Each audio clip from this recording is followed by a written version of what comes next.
எல்லாருக்கும் வணக்கம். நான் உங்கள் உள்ளம் நிறைந்த தோழி. இந்த லவ், காதல் இந்த ஒரு வார்த்தையெல்லாம் கேட்டால் உங்களுக்கு என்ன ஞாபகத்துக்கு வரும்? எனக்கு ஷாஜகான், மும்தாஜ் அவங்களோட நினைவு சின்னமான காதல் நினைவு சின்னமான தாஜ்மஹால் தான் ஞாபகத்துக்கு வரும். தாஜ்மஹால்ன்ற இந்த புத்தகத்தை படித்ததுக்கப்புறம் என் எண்ணம் தலைகீழாக மாறி போனது. என்ன இது வேற ஒருத்தரோட காதல் சின்னமா அப்படின்னு சொல்லிட்டு அதிர்ந்து தான் போனேன். அந்த கதையை உங்களோட நான் இன்றைக்கி ஷேர் பண்ணிக்கிறேன். தாஜ்மஹால்னு சொல்லிட்டு இருகூர் இளவரசன் இவர் எழுதின இந்த புத்தகத்தை தான் இன்றைக்கி உங்களுக்கு சொல்ல போகிறேன். உங்களோட எண்ணமும் தலைகீழ மாறி போகலாம். இப்படி ஒரு காதல் கதையை கேட்டுருப்பீங்களான்னு தெரியலை. வாங்க போகலாம். ஆக்ரா கோட்டைக்கு வெளியே யமுனா நதி ஓடிட்டுருக்கு. நதியோரமாக புழுதியை கிளப்பிக்கிட்டு 100க்கும் மேற்பட்ட குதிரை வேகமாக வந்துட்டுருக்கு. கோட்டை வாசலுக்குள்ளே உள்ளே போய்கிட்டே இருக்குது. ஷாஜகான் மன்னனுக்கு சொந்தமான கோட்டை. அரபு நாட்டிலேருந்து இந்த குதிரைகள்லாம் வர வைக்கப்பட்டிருக்கு. படை வீரர்கள்லாம் அந்த குதிரையை ஆச்சரியமாக பார்க்குறாங்க. ஏன்னா இவங்கக்கிட்ட இருக்க குதிரைகளை விட அந்த குதிரைகள் ரொம்ப கம்பீரமாக இருக்குது. 6 அடி நீளத்துக்கு இருக்குது. எல்லா குதிரைகளும் கொட்டைகளுக்குள்ளே அடைச்சிட்ருக்காங்க. அதுக்கு தலைமை பொறுப்பாக அபூபக்கர் இருக்கார். அபூபக்கர் இவர் தான் ஷாஜகான் படை வீரர்களின் ஆல்ரெடி 5000 குதிரைகள் வச்சுருக்காங்க. அதை பராமரிக்கிற பணியில் இவர் தான் தலைமை சேவகனாக இருக்கார். இவர் குதிரைகளை பற்றி ரொம்ப நல்லா தெரிஞ்சவர். மன்னர் வராரு. வந்துட்டு எல்லா குதிரைகளும் வந்தாச்சான். எல்லாமே வந்தாச்சு அரசே, எல்லாத்தையும் அதோட கொட்டைகளில் அடைச்சிட்ருக்கோம் அப்படின்னு சொல்லிட்டு. அப்போ ஷாஜகான் கேட்குறாரு, எல்லாத்தையும் சுற்றி பார்த்துட்டு அந்த கருப்பு நிற குதிரையை கொண்டு வாங்க, நான் சவாரி செய்யணும்னு. அபூபக்கர் கொஞ்சம் யோசிக்கிறாரு. அரசே, இப்போ இந்த குதிரையில் போகணுமா அப்படின்னு சொல்லிட்டு. ஷாஜகான் கேட்குறாரு, நான் என்ன இன்னும் சின்ன பையன் நினச்சிட்ருக்கீங்களா? என்னோடய 8 வயசுலேயே நான் ஏறி குதிரை சவாரி செய்ய ஆரம்பித்தேன். இப்போ எனக்கு என்ன அப்படின்ற மாதிரி கேட்டார். மன்னரோட வார்த்தையை மீற முடியுமா? அபூபக்கரும் அந்த குதிரையை எடுத்த மன்னர்கிட்ட கொடுத்தாங்க. மன்னர் இப்போ இல்லை, அவரோட 8 வயசுலேருந்து அவரே குதிரையோட பிடிச்சி பெல்ட்டை பிடிச்சி அழகாக ஏறி உட்காந்து அவரே சவாரி செய்துட்டு இருந்தார். அந்த கோட்டைக்குள்ளேயே 2 ரவுண்ட் போனார். கோட்டை சும்மா நம்ம வீடு மாதிரி இருக்காதுல்ல, அதுக்குள்ளே பல கிலோமீட்டர்கள் தூரம். அதில் 2 ரவுண்ட் தான் போனார். அதுக்கே அவ்வளோ நேரம் முடிச்சுட்டு அழகாக குதிரையோட நாடியில் தடவி கொடுத்துட்டு, சரி அபூபக்கர் நான் கிளம்புறேன் அப்படின்னு சொல்லிட்டு போகிறாரு. குடுகுடுன்னு தூரத்துலேருந்து ஒரு பொண்ணு வரா. அழகே பொறாமைக்குள்ளும் பேரழகு. அவளோட முகம் பார்த்திங்கன்னா அப்படியே வெண்ணிறம் பூத்தது. ரொம்ப அழகாக இருக்கா. இவள் அழகுக்கு மட்டும் பேர் போனவ கிடையாது. அறிவு, சாந்தம் எல்லா குணங்களும் இவளுக்குள்ள அதிகமாக இருக்குது. வேறு யாரும் இல்லை, நம்ம அபூபக்கரோட பொண்ணு தான். நம்ம மும்தாஜோட அந்தரங்க தோழி. ரொம்ப ரகசியமான ரொம்ப நெருக்கமான தோழின்னு கூட சொல்லலாம். ஓடி அப்பா அப்பா எனக்கும் குதிரையை கொடுங்க, நானும் சவாரி செய்யணும், நானும் ஏறி போகணும் அப்படின்னு சொல்லி கேட்குறேன். வேண்டாமா, இது ரொம்ப முரட்டுத்தனமாக இருக்குது, மன்னரால் முடியும், அதனால் அவர் போயிட்டு வந்தார், உன்னாளுக்கு தரவே மாட்டேன், என்னோடய அன்பு மகளில் வேண்டாமா, விபரீதம் வேண்டாமான்னு எவ்வளோ சொல்லி பார்த்தார். ஏன்பா பொண்ணுங்கள்லாம் குதிரையில் போகக்கூடாதா? ஏன்னா இவ தான் ரொம்ப வீரமாச்சே. அம்மா நான் அப்படி சொல்லலாமா, பெண்களும் போகலாம், இந்த டைமில் வேண்டாம், அதை நான் நல்லா பழக்கப்படுத்திட்டு அப்புறமா தரேன். அப்பா நான் சின்ன வயசுலேருந்தே போய்கிட்டு இருக்கேன், எனக்கு இதெல்லாம் பழகிடும்ப்பா, கொடுங்கப்பா அப்படின்னு சொல்லிட்டு செல்லமாக கேட்குறா. கொடுக்கலை அவங்க அப்பா. நான் அரசுக்கிட்ட உத்தரவு வாங்கிட்டு தான் வந்திருக்கேன், எனக்கு குதிரையை கொடுங்க அப்படின்னு சொல்லிட்டு கேட்கும்போது அவங்க அப்பாவால் மறுத்தே பேச முடியல. நீ அரசுக்கிட்டே உத்தரவு வாங்கிட்டு வந்தால் நான் என்ன பண்ண முடியும், சரி கொண்டு போ அப்படின்னு சொல்லிட்டு குதிரையை அவுத்து விடுறாரு. குதிரை மேலே அழகாக ஏறி உட்கார்றா அவங்க அப்பாவோட சப்போர்ட்டோட. ஏறி உட்காந்து கிளம்புறா. அப்பா சொல்லி தான் அனுப்புகிறாரு, ஜாக்கிரதையாக போமா, பொறுமையாக போ, தயவுசெய்து ஃபாஸ்ட்டாக போகாதன்னு. ஓகேப்பா நான் பார்த்துக்கிறேன்ப்பா அப்படின்னு சொல்லிட்டு அழகாக கிளம்பி போகிறாங்க. கொஞ்சம் தூரம் பொறுமையாக தான் போயிட்டு இருந்தாங்க. பின்வாசல் வழியாக கேட்டு திறக்கப்பட்டுச்சு. வெளியே யமுனா நதிக்கரையோரமாக கிளம்புனாங்க. கொஞ்ச நேரத்துக்கு அப்புறம் குதிரையோட பின்னங்கால்களில் அவளோட வலது கை வச்சு ஒரு தட்டு தட்டினாங்க. குதிரைக்கு எங்கேருந்து தான் அந்த கோபம் வந்ததோ தெரியல, நிற்காமல் ஓட ஆரம்பிச்சது. அதோட வேகத்தை நசிமாவால் குறைக்கவே முடியலை. அவளுக்கு தெரிஞ்ச யுக்தி எல்லாத்தையும் கையாண்டு பார்க்குறா. அவளால் அதோட வேகத்தை குறைக்கவே முடியல. என்ன பண்ணுறது, இதுக்கு மேலே போனால் நம்ம எங்கேயாவது கீழே விழுந்துருவோம் அப்படின்னு சொல்லிட்டு பக்கத்தில் யமுனா நதி ஓடிக்கிட்டு இருந்தது. குதிரையை விட்டுட்டு ஒரே தாவா நீருக்குள்ளே குதிச்சிட்டா. அவள் குதித்தது மட்டும்தான் ஞாபகம் இருக்குது. அப்படியே கொஞ்சம் கொஞ்சமாக அதில் மூழ்கி போகிறா. கதிரவன் சாயங்கால நேரம், மறைய போகிற நேரம், நல்லா தங்க முலாம் பூசியது போல் இருந்துச்சு. நட்சத்திரங்கள் எல்லாம் ஒன்று ஒன்றா லைட்டாக தெரிய ஆரம்பிச்சது. திடீர்னு பார்த்தா நசீமா அந்த ஆற்றோர கரையில் படுத்திருக்கா. கீழே படுத்திருக்கா. மணல் அது மேலே பட்டுட்ருக்கு. உணர்ந்து எழுந்து நிற்கிறா. பார்த்தா பக்கத்தில் ஒரு வாலிபன். அவள் கொண்டு வந்த குதிரையும் பக்கத்தில் நிற்கிது. அவளுக்கு ஒரே ஆச்சரியம். எனக்கு என்ன ஆச்சு? நான் தண்ணியில் தானே இருந்தேன். ஒன்றும் பயப்படாதீங்க, வேகமாக வந்து நீங்கள் தண்ணிக்குள்ளே விழுந்தீங்க, அதே ஸ்பீடில் நானும் உள்ளே விழுந்து உங்களை கூட்டிகிட்டு வந்தேன். உங்களோட இதயத்தை துடிக்க செய்தேன். உங்கள் வாயோட வாய் வச்சு நீர்களை வெளியே அப்புறப்படுத்தினேன். மூச்சு கொடுத்தேன். உங்களோட வயிற்றை அழுத்தி தண்ணியெல்லாம் வெளியே எடுத்தேன் அப்படின்னு. அவளுக்கு வெக்கம் ஒரு பக்கம். யாரோ ஒருவன், முகம் தெரியாத, யாரோ ஒரு பெயர் தெரியாத ஒரு வாலிபன். அவளால் எதுவும் பேச முடியல. வெக்கி தலை குளிகிறா. இதுவரையிலும் என்னை யாருமே தொட்டதில்லை. ஃபஸ்ட்டு ஒரு ஆண்மகன் நீங்கள் தான் என்னை தொட்டிருக்கீங்க. அதுவும் என்னோட நினைவு என்கிட்ட இல்லாதப்போ. இது யாருக்காவது தெரிஞ்சால் என்ன ஆகும் அப்படின்னு சொல்லிட்டு பயப்படுறா. பயப்படாத, நான் யார்கிட்டையுமே சொல்ல மாட்டேன்.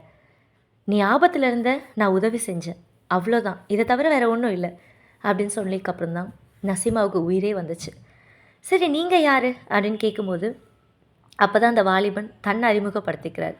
என் பெயர் உஸ்தாத். நான் பாரசீக நாடை சேர்ந்தவன். நான் ஒரு சிற்பி. கண்டதை கண்டபடி வடிப்பேன். எதை பார்க்குறனோ அப்படியே பார்த்து வடிப்பேன். என்னோட கற்பனையிலையும் நான் செதுக்குவேன். முகலாயர்கள்லாம் வந்து கட்டடக்கலைக்கு ரொம்ப முக்கியத்துவம் கொடுப்பாங்கன்னு கேள்விப்பட்டேன். அதனால தான் நான் பாரசீக நாட்டிலேருந்து இங்கே வந்திருக்கேன் அப்படின்னு சொல்லிட்டு அவனை பற்றி எல்லாத்தையும் இன்ட்ரடியூஸ் பண்ணிக்கிறாங்க. அதுக்கப்புறம் நசீமா தன்னை அவளை பற்றி எல்லாத்தையும் சொல்கிறா. நான் இந்த மாதிரி அரசி மும்தாஜோட அந்தரங்க தோழி அப்படின்னு சொல்லிட்டு, எனக்கு இங்கே யாரையுமே தெரியாது, இதுக்கப்புறம் தான் எல்லாத்தையும் பண்ண போகிறேன் அப்படின்னு சொல்லிட்டு உஸ்தாத் அவனோட இதை பற்றி சொல்லும் போது, கவலைப்படாதீங்க, என் உயிரை காத்திருக்கீங்க, உங்களுக்கு நன்றி கடனாக நான் என்ன வேணாலும் செய்யலாம். நாளைக்கு அரண்மனை வாயிலுக்கு வாங்க, வெயிட் பண்ணுங்கள், நான் அரசுக்கிட்ட பேசி கண்டிப்பாக உங்களுக்கு ஒரு வேலைக்கு ஏற்பாடு பண்ணுறேன். ரொம்ப நன்றி. இந்த நாட்டில் வந்து எப்படி நான் இருக்க போகிறேன்னு எனக்கு தெரியல அப்படின்னு நான் நினச்சேன். கடவுள், அந்த அல்லாஹ் தான் உங்களை இங்கே கொண்டு வந்து சேர்த்துருக்காரு அப்படின்னு சொல்லிட்டு நன்றி சொன்னான். கொடுத்த வாக்கை நான் தவறாமல் காப்பேன். நீங்கள் இன்றைக்கி போயிடுங்க, நாளைக்கு வாங்க, இன்றைக்கி நேரம் ஆயிடுச்சு அப்படின்னு சொல்லிட்டு அவளோட நனைஞ்ச அந்த ஈர துணியோட அந்த குதிரையை ஒரு கை பிடிச்சிக்கிட்டு அழகாக நடந்து போகிறா. உஸ்தாத் தூரம் நின்று பார்க்குறான். ஒரு அழகு மலர் கால் முளைத்து நடந்து செல்குது அப்படின்னு சொல்லிட்டு அவனோட மனசுக்குள்ளே நினைக்கிறார். அன்றைக்கி நைட்டு வீட்டில் அழகாக ஒரு குடுவை விளக்கு சுடர் விட்டு எரிஞ்சிகிட்ருக்கு. நசீமா பெட்டில் படுத்துட்ருக்கா. நனைஞ்ச ஆடையெல்லாம் மாற்றி ஒரு புது ஆடைக்குள்ளே தன்னை புகுத்தி இருந்தா. வெளியே சிலு சிலுன்னு ஊதக்காத்து, ஆனால் அவளோட மனசுக்குள்ளே மட்டும் ஒரு வெப்ப காத்தடிக்குது. காரணம் உஸ்தாத் கொடுத்த மூச்சு காற்று. அப்பா கிட்ட எதுவும் சொல்ல முடியல, அமைதியாக படுத்திருந்தா. என்றைக்குமே நசீமா தான் சமைப்பா. ஆனால் இன்றைக்கி அவங்க அப்பா சமைச்சிட்டு இருந்தார் மாறா. அப்பா சொன்னார், சொன்னலம்மா அப்போவே வேண்டான்னு சொல்லிட்டு, அந்த அரபு நாட்டு குதிரைலாம் ரொம்ப வலிமை ஜாஸ்திம்மா, அதனால தான் வேண்டான்னு சொன்னேன். உன்னை யார்கிட்டையாவது பிடிச்சி கொடுத்தாதான் என்னோடய ஆத்மா சாந்தி அடையும், என்னோடய மன நிறைவாகும். உன்னை சீக்கிரமாக ஒருத்தர்கிட்ட கல்யாணம் பிடிச்சி கொடுக்கணுமா அப்படின்னு சொல்லிட்டு. அப்பா, ஏன் பெண்ணாக பிறந்த அந்த நிமிஷமே உங்களுக்கு இந்த எண்ணம்லாம் வருது?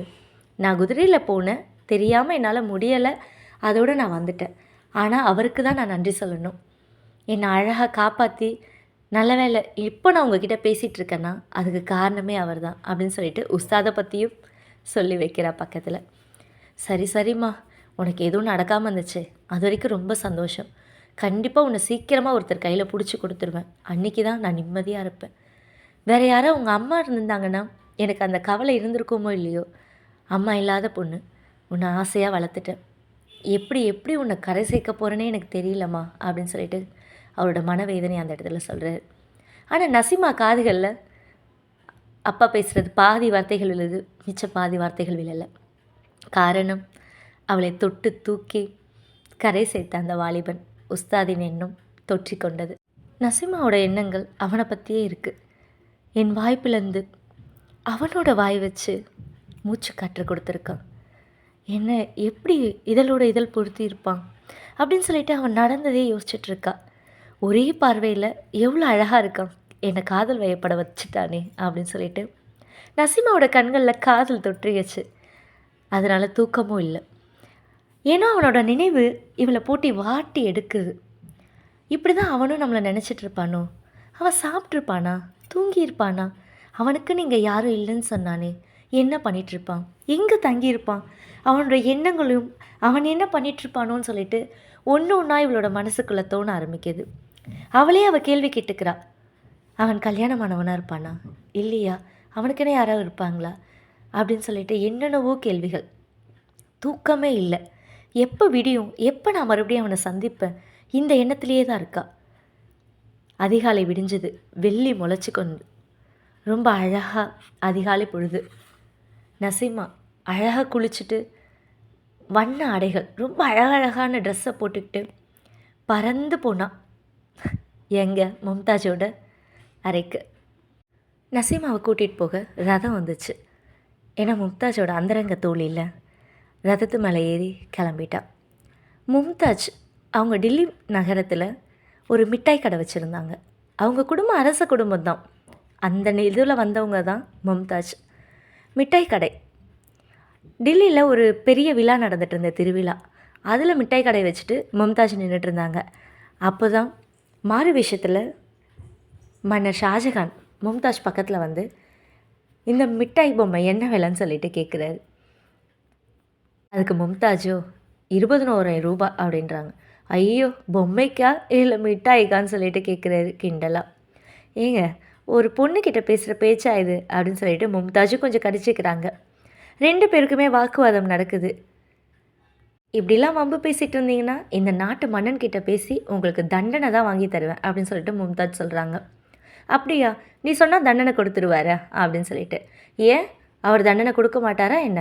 இப்படி பொண்ணுக்கிட்டலாம் இப்படி தப்பாக பேசுனீங்கன்னா கண்டிப்பாக கொடுப்பாரு. சரி, இந்த நாட்டு மன்னரை நீ பார்த்துருக்கியா அப்படின்னு சொல்லிட்டு ஷாஜகான் கேட்குறாரு. இல்லை, பார்த்ததில்லை அப்படின்னோடனே அவரோட வேஷத்தை கலைக்கிறார் அந்த இடத்துல. நான் தான் மன்னர் ஷாஜகான். உன்னோட பேச்சை கேட்டு ரொம்ப மெய்மறந்து போனேன். உன் அழகுலையும் மெய்மறந்து போனேன். ஐயோ, என்னை தண்டிச்சிடுவீங்களா அப்படின்னு சொல்லிட்டு அவங்க பாவமாக கேட்குறாங்க. இல்லை இல்லை, உன்னைய தண்டிக்கிற அளவுக்கா, நீ எவ்வளோ அழகி, பேரழகி அப்படின்னு சொல்லிட்டு அவங்கள வர்ணிக்கிறாங்க. இப்படி தான் ஷாஜகான் மும்தாஜை பார்த்து கல்யாணம் பண்ணிக்கிட்டாரு. மும்தாஜ் அழகில் மட்டும் சிறந்தவங்க இல்லை, பேச்சாற்றலிலும் ரொம்ப சிறந்தவங்க. இப்பேற்பட்ட மும்தாஜோட அந்தரங்க தோழி தான் நசீமா.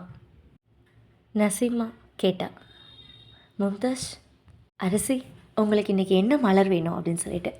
மும்தாஜ் சொல்கிறாங்க, எவ்வளோ பூ இருந்தாலும் அந்த ஒத்த ரோஜா என் காதோரமாக இருந்தால் ஷாஜகான் அதை பற்றி பல நேரம் என்கிட்ட பேசிக்கிட்டே இருப்பார். அதனால் என் காதோரமாக வைக்கிற மாதிரி அழகான ஒரு ரோஜாவை கொண்டு வா அப்படின்னு சொல்லிட்டு. நசீமாவும் ரோஜாவை பறிக்கிறதுக்காக கிளம்புறாங்க. ஆனால் அரசுக்கிட்ட மறுபடியும் வந்து எனக்கு ஒரே ஒரு சின்ன வேண்டுகோள், எனக்கு ஒன்று வேணும் அப்படின்னு சொல்லிட்டு கேட்குறாங்க. மும்தாஜ் அதிசயமாக பார்க்குறாங்க. உனக்காக நீ எதுவுமே கேட்டுக்க மாட்டியே, என்ன வேணும் கேளு அப்படின்னு சொல்லிட்டு. நேற்று ஒரு சிற்பியை பார்த்தேன், அவருக்கு இங்கே ஒர்க் வேணும், ஒரு வேலை வேணும் அப்படின்னு சொல்லிட்டு. என்ன வேலையா, என்ன சிற்பி அப்படின்னு கேட்கும்போது நடந்தது எல்லாத்தையும் மும்தாஜ் கிட்ட சொல்கிறாங்க. அப்படியா, சரி சரி, உனக்கு வேலைக்கு தானே சொல்லிடுறேன் அப்படின்னு சொல்லிட்டு மும்தாஜும் சிரிக்கிறாங்க. நீ வர சொல்லு, நான் ராஜா கிட்ட பேசி நான் வாங்கி தரேன் அப்படின்னு சொல்லிட்டு. நசீமா குடுகுடுன்னு ஓடி போய் வெளியே நிற்கிற ஒரு காவலாளியை கூப்பிட்டு, வெளியே ஒருத்தர் நிற்பார் உஸ்தாதுன்னு, அவங்கள உள்ளே வர சொல்லுங்க. உள்ளே வரான். உஸ்தாஸ் நடந்து வரும்போதே ஒரு சிற்பி மாதிரி இல்லை, ஒரு மன்னர் குலத்தில் பிறந்தார், ஒரு ராஜா மாதிரி நடந்து வரான். அவ்வளோ ஒரு அழகு, அவனை வர்ணிக்க வார்த்தையே இல்லை. கம்பீரமான தோற்றம், ரொம்ப அழகாக இருக்கான், யுனிக்காக. மன்னரும் மும்தாஜும் அவரை வரவேற்கிறதுக்காக நிற்கிறாங்க. எதுக்கு மன்னரே வந்து நிற்கிறாருன்னா, அவருக்கு சிற்பிகள்னால் ரொம்ப பிடிக்கும். அவங்க சிலை செதுக்கிறதுல, ஏன்னா ரொம்ப கலைகள் வந்து அவரோட விழிகள் மாதிரி அவருக்கு ரொம்ப பிடிக்கும். அழகெல்லாம் வந்து ரொம்ப ரசிக்கிறவர். அதனால தான் உஸ்தாதை வரவேற்க 2 பேரும் நின்னாங்க. உஸ்தாத் வந்து வணக்கம் சொல்லிக்கிறான் 2 பேருக்கும். அதுக்கப்புறம் அவனை பற்றி எல்லாத்தையும் சொன்னதுக்கப்புறம், சரி ஓகே நான் கட்ட போகிறேன் ஒரு பள்ளிவாசல். அதுக்கு நீ ஒரு மாடல் ஒரு மாதிரியை செஞ்சு கொடு அப்படின்னு சொல்லிட்டு, நீ இந்த மாதிரி அங்கே சிற்பி கூடத்துக்கு போயிடுங்க அப்படின்னு சொல்லிட்டு அனுப்பிச்சி வைக்கிறாரு. நசீமாவோட முகத்தை பார்க்கணுமே, ஒரே புன்னகை தான். மன்னர் ஷாஜகானும் மும்தாஜும் இதை நோட் பண்ணாமல் இல்லை, அதை பார்த்துக்க தான் செய்கிறாங்க. ஷாஜகானோட அரண்மனையில் சிற்பிக்குனே தனி இடம் இருக்குது, ஒரு பெரிய இடமே. ஆல்ரெடி தெரியும்ல உஸ்தாதுக்கு சிற்பிகள் அவங்களுக்கு கொடுக்குற அக்கறைகள் எல்லாமே ஷாஜகான் பற்றி. உள்ளே போனால் எல்லாரும் அவங்கவுங்களோட வேலைகளை செஞ்சிட்ருக்காங்க மும்பரமாக, எல்லா சிற்பிகளும். அதில் ஒருத்தர் வந்து பேசினார் உஸ்தாத் கிட்ட, உமர் கப்தாப். இவர் தான் அங்கே இருக்கிறதுலே கொஞ்சம் லீடு, பெரியவர். வந்து பேசினார், என்னப்பா எங்கேருந்து வந்திருக்க என்னன்னு எல்லாத்தையும் உஸ்தாத் சொன்னார். இந்த மாதிரி பாரசீக நாட்டிலேருந்து வந்திருக்கேன் இதெல்லாமே. சரிப்பா, இங்கே நீ வந்து இந்த ரூமில் நீ ரெஸ்ட் எடுக்கலாம், டைமுக்கு மணிக்கு பெல் அடிப்பாங்க, போய் சாப்பிட்டுட்டு வந்துடலாம் அப்படின்னு சொல்லிட்டு. இவ்வளவும் இவர் வந்து வாலண்டியராக பேசினதுனால உஸ்தாதுக்கு ஒரு உமர் கப்தா மேலே ஒரு நம்பிக்கையும் ஒரு மரியாதையும் வந்துச்சு. புதுசாக வந்திருக்கவங்க கிட்ட ரொம்ப அழகாக பேசுகிறாங்களே, வந்து அவராக பேசுகிறாரே அப்படின்னு சொல்லிட்டு உமர் கப்தாப் மேலே ஒரு நம்பிக்கையும் ஒரு மரியாதையும் வந்துச்சு. எல்லாரும் அன்றைக்கி பகல் ஃபுல்லாக வேலையை முடிச்சுட்டு எல்லோரும் தூங்க போயிட்டாங்க. ஆனால் உஸ்தாதுக்கு இரவுகள் தான் ரொம்ப பிடிக்கும். இரவில் வேலை செய்கிறது தான் ரொம்ப ரொம்ப பிடிக்கும். அதனால் இரவுக்காக காத்துக்கிட்டு இருந்தான். நம்ம மும்தாஜ் பலரசங்கள் ஜூஸ் மட்டும்தான் குடிப்பாங்க. ஒரு வெள்ளி தட்டில் வச்சு அந்த ஜூஸை நசீமா எடுத்துகிட்டு வந்தா. மும்தாஜ் அந்த அழகுக்கும் அந்த மேனியின் பளபளப்புக்கும் காரணம் என்னமோ அந்த ஃபுல் பலரசமும் பழங்களும் தான் நினைக்கிறேன். அவ்வளோ ஒரு மேனி, அழகு, பொழிவு. நசீம் அந்த ஜூஸை கொடுத்துட்டு ஒரு நடுக்கத்தோடு தான் மும்தாஜ் பக்கத்தில் நின்னாங்க.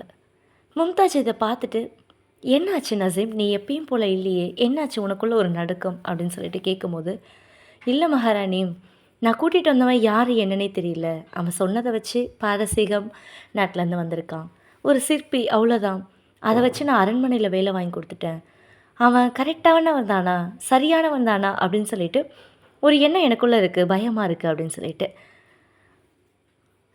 வேலையும் வாங்கி கொடுத்துட்ட, இப்போ என்ன உன்னோட மனசுக்குள்ளே ஒரு கலக்கம் அப்படின்னு சொல்லி கேட்கும்போது, இல்லை என்னுயிர் காத்தவன் அவன், அவன் மேலே எனக்கு ஒரு மதிப்பும் மரியாதையும் இருக்குது, ஆனால் வந்து ஒரு பயமும் இருக்குது அப்படின்னு சொல்லிட்டு. ஓ, உன்னுயிர் காத்தவனா அப்படின்னு சொல்லிட்டு மும்தாஜ் சிரிக்கிறாங்க. என் உயிர் எனக்கு சொந்தம் இல்லை, அவன் எனக்காக கொடுத்தது அப்படின்னு சொல்லிட்டு சொன்னான். அதுக்காக நான் என்ன கைமாற செய்கிறதுன்னு தெரியல, அப்போ தான் அவனுக்கு தேவையானதை நான் செய்யணும்னு ஆசைப்பட்டேன், அதனால தான் இந்த வேலையை வாங்கி கொடுத்தேன் அப்படின்னு சொல்லிட்டு. மகாராணியும் சொன்னாங்க, நான் சொன்னதுனால மன்னர் வேலையை உடனே கொடுத்துட்டாரு, மன்னர் என் மீது உயிரியே வச்சுருக்காரு, அதுக்கு காரணம் நான் வச்சுருக்க அன்பு தான், அந்த அன்புக்கு தான் நான் வாழ்ந்து முடிஞ்ச பின்னாடியும் இந்த உலகம் எங்கள் 2 பேரை பற்றி பேசும், அதுக்காக நான் வெயிட் பண்ணிகிட்ருக்கேன் அப்படின்னு சொல்லிட்டு. நசீமுக்கு ஒன்றும் புரியல, இந்த உலகம் நீங்கள் வாழ்ந்து முடித்த பின்னும் எப்படி பேசுன்னு சொல்கிறீங்க? ஆமாம், ஒரு அரிய கலையை நான் தேடிக்கிட்டு இருக்கேன், இங்கே இருக்க யாருமே வந்து அதுக்கு ஈடு செய்ய முடியுமான்னு தெரியல, ஒருவேளை நீ கூட்டி வந்த இந்த பாரசீக கலைஞன் என்னோட அந்த எண்ணத்தை ஃபுல்ஃபில் பண்ணலாம், எனக்காக நான் யோசித்து வச்சுருக்கதை அவனால் செய்ய முடியுமோ என்னமோ, அதனால தான் நீ கேட்டதும் நானும் வேலையை வாங்கி கொடுத்தேன் அப்படின்னு சொல்லிட்டு சொல்கிறாங்க. ஆனாலும் நசீம்குள்ளே ஒரு விதமான நடுக்கம் இருக்கிறத இன்னும் மும்தாஜ் பார்க்குறாங்க. ஏன் நடுக்கம், பயம் மட்டும்தானான்னு கேட்கும்போது நசீமோட கண்களில் காதலியும் இருக்குது. அவளோட மனசில் பாலும் நீரும் கலந்தது போல் ஒரு கலக்கம் இருக்குது. ஆனால் மும்தாஜ் ஒரு அன்னப்பறவை போல் அவங்களோட மனசுக்குள்ளே இருந்ததை அழகாக பால் தனியாக நீர் தனியாக பிரிக்கொள்ள அன்னப்பறவை அந்த மாதிரி பிரித்து எடுத்துட்டாங்க. அவன் மேலே உனக்கு இருக்கிறது காதல். ஒரு ஆண்மகனை திரும்பியும் ஒரு பெண் பார்க்கணுன்னு ஆசைப்பட்டானா கண்டிப்பாக அவன் மேலே காதல் இல்லாமல், ஒருவித ஏக்கம் இல்லாமல் அவனை திரும்பி பார்க்க மாட்டான் அப்படின்னு சொல்லிட்டு நசீம் மனசுக்குள்ளே தோணுது. அது உண்மைதான், அவன் மேலே ஒரு ஈர்ப்பு இருக்குன்றத நசீம் ஒத்துக்கிட்டா. இரவு நேரமாச்சு, எல்லா சிற்பிகளும் சாப்பிட்டுட்டு தூங்க போயிட்டாங்க. அப்போ தான் தன்னோட அறையிலேருந்து உஸ்தாத் வெளியே வந்தான். நான் ஆல்ரெடி சொன்னேன்ல, உஸ்தாதுக்கு இரவுகள் தான் பிடிக்கும். யாருமே அவனை டிஸ்டர்ப் பண்ணாமல் இருக்கணும். தனிமையில் செய்யும் ஒரு கலை ரொம்ப அழகாக வரும். அதை உஸ்தாதுக்கு ரொம்ப பிடிக்கும். அவனோட மனசுக்குள்ள ஒரு எண்ணம், நம்மளுக்காக மன்னர்கிட்டையும் அரசுக்கிட்டையும் பேசி நம்மளுக்காக இந்த வேலையை வாங்கி கொடுத்த நசீமுக்கு ஒரு நன்றி கடனாக, ஒரு பரிசாக நம்ம இதை கொடுக்கணும் அப்படின்னு சொல்லிட்டு ஒரு வேலையை செய்ய ஆரம்பித்தான். அவனுக்கு பின்னாடி ஃபுல்லாக தீப்பந்தங்கள் எல்லாமே ஏற்றி வச்சான். அழகாக அவனோட கலையை ஆரம்பித்தான். உஸ்தாத் ஒரு அழகான ஒரு அன்னப்பறவையை வடிச்சிட்டு இருந்தான். அவனுக்கு பின்னாடி இருந்த நிழலை பார்த்துட்டு அவனுக்கு தெரியுது அது யாருடையது அப்படின்னு சொல்லிட்டு, வாங்க அப்படின்னு சொல்லிட்டு வரவேற்கிறான். நசீமுக்கு ஒரு ஆச்சரியம், என்ன யாருன்னே தெரியாமல் வாங்கன்னு வரவேற்கிறீங்க அப்படின்னு சொல்லிட்டு. நிச்சயமாக இது ஒரு பொண்ணோட நிழல் தான் அப்படின்னு சொல்லிட்டு சொல்கிறான். எப்படி திரும்பியே பார்க்காம ஒரு நிழலை வச்சு சொல்கிறீங்க? நிழல் எல்லாருக்கும் பொதுவானது தானே அப்படின்னு சொல்லிட்டு நசீம் கேட்குறான். நான் ஒரு சிற்பி, ஒரே ஒரு கூந்தல் ஒரு நீளம் கிடைச்சா கூட போதும், அதை வச்சு ஒரு உருவத்தையே வடிவடைச்சிடுவேன். எனக்கு உங்களோட நிழல் ரொம்ப பரிச்சயமானது அப்படின்னு சொல்லிட்டு சொல்கிறான். நசீமை எந்த அளவுக்கு அவன் பார்த்து வச்சுருக்கான்றது அப்போ தான் நசீம்கே புரியுது. அவன் நசீமை பார்த்து பேசலை, இன்னும் நிழலையே பார்த்து பேசிகிட்டு இருக்கான். நசீம் கேட்குறா, ஏன் என்னை பார்த்து பேசினா என்ன, என் நிழலையே பார்த்து பேசுகிறீங்கன்னு. அதுக்கு அழகாக உஸ்தாத் வர்ணிக்கிறான். மூடி இருக்கும் நிலவை நான் பார்த்து பேசுறது இல்லை அப்படின்னு சொல்லிட்டு. அதுக்கப்புறம் தான் நசீம் தன்னோட முகத்தில் போட்டிருந்த முக்காடை எடுக்கிறான். ரொம்ப அழகு. உஸ்தாதோட மனசுக்குள்ளே தோணுது, ஜீரால முக்கி எடுத்த ஜிலேபி மாதிரி இருக்காளே அப்படின்னு சொல்லிட்டு. ஆமாம், அவ்வளோ அழகு, அப்படியே தங்க முலாம் பூசின மாதிரி இருக்கு. நசீம், உன்னை வர்ணித்து பேச வார்த்தையை தேடுறேன், எனக்கு வார்த்தைகள் கிடைக்கல. உன்னை பார்க்கும் போதெல்லாம் மனதையினோட ஆட்சியில் போய் நான் அமர்றேன், வார்த்தை வரல, மறந்து போகுது எல்லாமே. ஒரு சுடர் விட்டு எரியிற விளக்கு போல் நீ அவ்வளோ பிரகாசமாக இருக்க. உண்மையை சொல்லு, நீ உன்னோட தாய் வயிற்றில் தான் உருவானியா கருவா, இல்லை ஏதாவது என்ன மாதிரி கலைஞனுன்னு வடிவமைச்சானா அப்படின்னு சொல்லிட்டு நசீமை பார்த்து உஸ்தாத் கேட்குறான். கவிஞனா பிறக்க வேண்டியவர் கலைஞனா பிறந்துட்டீங்க அப்படின்னு சொல்லிட்டு நசீம் அவரை கிண்டல் அடிக்கிறான். சரி, ஓகே, எதுக்காக இந்த நேரத்தில் வந்திருக்க அப்படின்னு சொல்லிட்டு கேட்க, அரண்மனைக்குள்ளே எல்லா சௌகரியமும் உங்களுக்கு கிடச்சிருக்கா என்னன்னு சொல்லி பார்க்க தான் வந்தேன். என்னது, அரண்மனையில் எல்லா சௌகரியமும் கிடச்சிதானா? ஒரு பெண், அதுவும் நள்ளிரவில் வந்து ஒரு ஆண்கிட்ட இப்படி கேட்கலாமா? என்னால் இங்கே வந்தீங்க, உங்களுக்கு எல்லா சௌகரியமும் கிடச்சிருக்கான்னு நான் பார்க்கணும்ல அப்படின்னு சொல்லிட்டு மறுபடியும் சொல்கிறேன். நீ அரண்மனையில் தான் இருப்பியா, இந்த ராத்திரி வந்திருக்கே? ஆமாம், நான் அரண்மனையோட மகாராணியோட தோழியில் எனக்கு இங்கே தனி அறையெல்லாம் இருக்குது, நல்ல சௌகரியமாகவும் இருக்கும். எனக்கு தோணுச்சுன்னா இங்கே இருப்பேன், இல்லைன்னா நான் வீட்டுக்கும் போகலாம் அப்படின்னு சொல்லிட்டு சொல்கிறேன். அப்போ வசதியாக போச்சு. என்ன, எதுக்கு வசதியாக போச்சு நசீம் கேட்டா. இல்லை, உன்னை எப்போ வேணாலும் பார்க்கணுன்ற நேரத்தில் பார்த்துக்கலாம்ல, நீங்கள் என்ன பார்க்கணும் அப்படின்னு சொல்லிட்டு செல்லம்மா நசீம் கேட்க, உஸ்தாத் சொல்கிறான், உன் மனசில் என்ன இருக்குன்னு எனக்கு தெரியும், என் மனசில் என்ன இருக்குன்றது உனக்கும் தெரியும் அப்படின்னு சொல்லி முடிக்கும்போது நசீம் சொல்கிறான், என்னோடய மனசுலையா? என் மனசுலலாம் ஒன்றும் இல்லையே. சரி, ஓகே, அப்போ நீ கிளம்பு, நான் என்னோடய வேலையை பார்க்க ஆரம்பிக்கிறேன் அப்படின்னு சொல்லிட்டு உஸ்தாத் உளிகளை எடுத்து அவனோட வேலையை ஆரம்பிக்கிறான். எதுக்காக வந்தேன்னு சொல்லாமலே கிளம்புறியே அப்படின்னு கேட்கும்போது, நான் பார்க்குறதுக்காக வந்தேன், பார்த்துட்டேன், போகிறேன். பார்க்குறதுக்காக வந்தியா? எதை பார்க்குறதுக்காக வந்தேன்? நீங்கள் செஞ்சிட்ருக்கீங்களே இந்த பொம்மையை பார்க்க வந்தேன் அப்படின்னு சொல்கிறா. இது பொம்மை இல்லைம்மா, பறவை, அதுவும் அன்னப்பறவை. என்னோடய காதல் கண்மணிக்காக நான் செஞ்சிட்ருக்கேன். காதலா? யார் அது? நசீம் ரொம்ப வேகமாக கேள்விகளை கேட்குறா. அவள் அழகி, பேரழகி, அந்த அழகே பொறாமப்படுற அழகி அப்படின்னு சொல்லிட்டு சொல்லும்போது நசீம்க்கு கொஞ்சம் கோபம் வரதான் செய்யுது. அவள் பேர் என்ன? அவள் பேர் நசீம். அந்த வார்த்தையை கேட்டதும் நசீமோட முகம் அப்படியே செவந்து போச்சு. வெக்கத்தில் தலை குனிஞ்சு நின்று ஓடியே போயிட்டா. அவளால் அங்கே அதுக்கு மேலே நின்று பேச முடியல. உஸ்தாதோட எண்ணம், அந்த கடவுள் காரணமே இல்லாமல் என்னை இங்கே அனுப்பலை, எனக்கு அழகான ஒரு துணைவியை கொடுக்க தான் இங்கே அனுப்பிச்சிருக்காரோ அப்படின்னு சொல்லிட்டு ஒரு எண்ணம். காலை நேரம் வானமெல்லாம் தன்னோட கருப்பு சட்டையை அவுத்துட்டு வெள்ளை சட்டையை மாற்றிக்கிட்டு இருந்துச்சு. ரொம்ப அழகாக இருந்துச்சு, ரம்யமான நேரம். உஸ்தாத் உருவாக்கிய சிற்பமும் அழகாக ரெடி ஆகிடுச்சு. எல்லா சிற்பிகளும் அவங்களோட ரூம்லேருந்து வெளியே வராங்க. உஸ்தாத் உருவாக்கின சிலையை பார்த்து ஆச்சரியப்படுறாங்க. எப்படி ஒருவனால் இப்படி உருவாக்க முடியும்? அதுவும் ஒரே ராத்திரியில் யாராலையும் நம்பவே முடியல. அதை மன்னருக்கும் செய்தி போகுது. மன்னர் அதை பார்த்துட்டு ஆச்சரியப்பட்டு போகிறார். எப்படி ஒருத்தனால் ராத்திரியோட ராத்திரி இவ்வளோ அழகான ஒரு சிற்பத்தை வடிவமைக்க முடியும்? அரண்மனை கூட்ட வச்சார். எல்லா சிற்பிகளையும் கூப்பிட்டாரு. எல்லா சிற்பிகளும் முன்னாடி நின்னாங்க. அதில் உஸ்தாத் வரான். உஸ்தாதை பார்க்கும்போது ஒரு சிற்பி மாதிரி இல்லை, ஒரு ராஜகுமாரன் மாதிரி இருக்கார். அவ்வளோ ஒரு அழகு, ஒரு கம்பீரம், அவரோட பார்வையே வசீகரமான பார்வை. எல்லாரும் வந்து நிற்கும்போது, இந்த கலைக்காக நான் எவ்வளோ செலவழிக்கிறேன், கலை எனக்கு எவ்வளோ பிடிக்குன்ற உங்கள் எல்லாருக்குமே தெரியும். நான் ஒரு பெரிய பள்ளிவாசல் ஒன்று கட்ட போகிறேன். அதுக்கான மாதிரியை நீ தான் கொடுக்கணும் உஸ்தாத் அப்படின்னு சொல்லிட்டு சொல்கிறாரு. எல்லாருக்குமே ஆச்சரியம், என்ன உஸ்தாத் தான் கொடுக்கணுமா அப்படின்னு சொல்லிட்டு. இது மட்டும் இல்லை, இன்றைக்கி உஸ்தாதை தலைமைச் சிற்பியாக நான் நியமிக்கிறேன்னு சொல்கிறாரு. எல்லாருக்குமே ஆச்சரியம் ப்ளஸ் கோபம். எதுக்காக கோபம்? காலகாலமாக இங்கே நிறைய கலைஞர்கள் இருக்காங்க, எவ்வளோ சிற்பிகள் எவ்வளோ சிற்பத்தை செதுக்கியிருக்காங்க. ஆனால் நேற்று வந்தவனுக்கு இவ்வளோ பெரிய ஒரு பதவியை தூக்கி கொடுத்ததும் யாருக்குமே அதை மனசே பிடிக்கலை. ஆனால் உஸ்தாத் ரொம்ப நாகரிகமாக நடந்துக்கிட்டான். அரசே, எனக்கும் மேலே நிறைய பேர் இருக்காங்க, என்னில் வயதில் மூத்தவங்க நிறைய பேர் இருக்காங்க, அவங்களுக்கு அந்த பதவியை கொடுங்க. நான் அதுக்கு தகுதியானவன்றான்றது எனக்கு தெரியலை. எனக்கு முன்னாடி எத்தனையோ பேர் இருக்காங்க, எனக்கு இந்த பதவி வேண்டான்னு சொல்லிட்டு அந்த பதவி வேணான்னு ஒரே வார்த்தையை சொன்னான். கூடியிருந்த எல்லா சிற்பிகளுக்கும் ஒரு சந்தோஷமும் வந்துச்சு, உஸ்தாத் மேலே ஒரு நல்ல அபிப்பிராயமும் வந்துச்சு. வந்த பதவியை கொடுங்கன்னு சொல்லி தக்க வச்சுக்காம வயதில் மூத்தவங்க அவங்களுக்கு கொடுங்கன்னு சொல்லி கொடுக்கும்போது அவன் மேலே ஒரு மிகுந்த ஒரு மரியாதை வந்துச்சு. ஆனால் மன்னர் ஸ்ட்ரிக்டாக சொன்னார், இல்லை, உண்மையிலே எனக்கு நம்பிக்கை இருக்குது, நீ அழகான ஒரு பள்ளிவாசலோட மாதிரியை கொடுப்ப, ஒரு மசூதியை அழகான ஒரு மசூதியை நான் கட்டணும், அதுக்கு உண்டான டெமோவை நீ தான் தரணும்னு ஒரே வார்த்தையாக சொல்லிட்டார். அந்த வார்த்தையை கேட்ட உடனே உஸ்தாதுக்கு ரொம்ப சந்தோஷம். சின்னவங்க பெரியவங்கன்னு யாரும் இல்லை, எண்ணத்தால் உயர்ந்தவர் யாரோ அவங்க தான் இந்த உலகத்திலே பெரியவங்கன்னு சொல்லிட்டு மன்னர் சொல்கிறாரு. உஸ்தாத் உனக்கு கொடுத்த வேலையை கரெக்டாக முடின்னு சொல்கிறாரு.